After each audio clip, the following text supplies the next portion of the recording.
Il sera question d'histoire. Française, Français, I have a dream.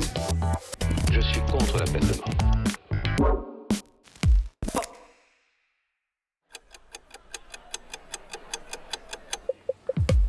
Le 10 décembre 1948, l'Assemblée générale de l'ONU réunie à Paris au Palais de Chaillot adopte la Déclaration universelle des droits de l'homme. À travers ses 30 articles, le texte reconnaît notamment que tous les hommes naissent libres et égaux en dignité et en droit, sans distinction de race, de couleur, de sexe ou de toute autre situation. Il précise que nul ne sera tenu en esclavage ou ne sera soumis à la torture, que toute personne a le droit à l'éducation, à la santé, à la justice ou à la liberté d'expression et d'opinion. En 1948, la Seconde Guerre mondiale est finie depuis 3 ans. Le procès de Nuremberg a reconnu les nazis coupables de crimes contre l'humanité. L'ONU a été créée pour remplacer la Société des Nations et assurer le maintien de la paix et de la sécurité dans le monde. We must learn to live together in peace.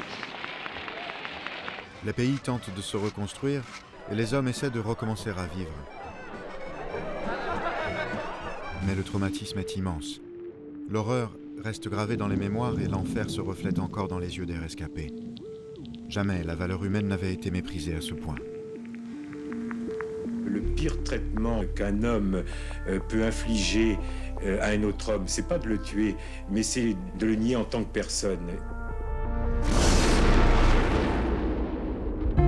Les Nations Unies veulent s'assurer que de telles atrocités ne pourront plus jamais se reproduire. Depuis janvier 1947, une commission présidée par Eleanor Roosevelt travaille à la rédaction d'un texte qui s'inspire de la Déclaration française de 1789. Son objectif, protéger et garantir les droits de tous les individus partout dans le monde.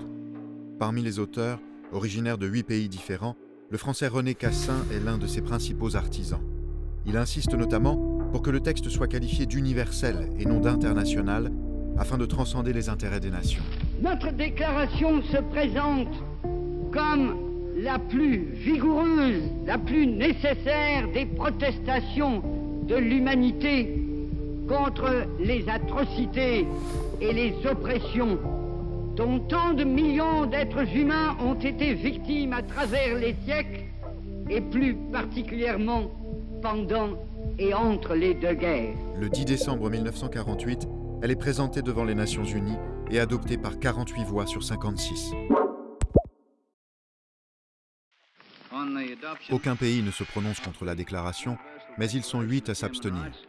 L'Afrique du Sud, qui a instauré quelques mois plus tôt son régime d'apartheid, l'Arabie Saoudite, en désaccord avec le principe de l'égalité homme-femme, et les pays de l'URSS, qui refusent l'universalisme défendu par les démocraties occidentales, en contradiction avec l'idéologie marxiste.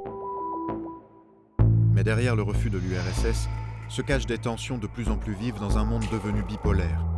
La toute nouvelle ONU, qui devait maintenir la paix, est tenue en échec. 2 superpuissances hostiles se font face dans un conflit d'un genre nouveau.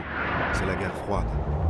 Dans ce nouvel équilibre de la terreur, l'ONU est très vite paralysée par la politique de la chaise vide de l'URSS, et l'on espère que cette déclaration universelle empêchera les nations de basculer à nouveau dans la violence.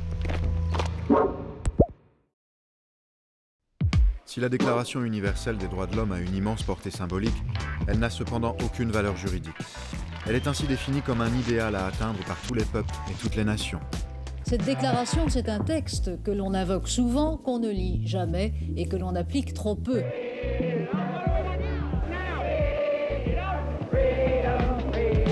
La Déclaration universelle des droits de l'homme a ensuite été complétée et renforcée par la signature de nombreuses conventions. Pour veiller à son application, la plupart des pays l'ont inscrite dans leurs lois nationales. Mais certains gouvernements ont continué d'adopter des lois en contradiction avec les principes défendus par cette déclaration. Des millions de personnes subissent encore quotidiennement des discriminations et leur liberté fondamentale continue d'être bafouée. On a promis au peuple la charte des droits de l'homme. Il faut que celle-ci devienne une réalité avant que nos générations aient péri.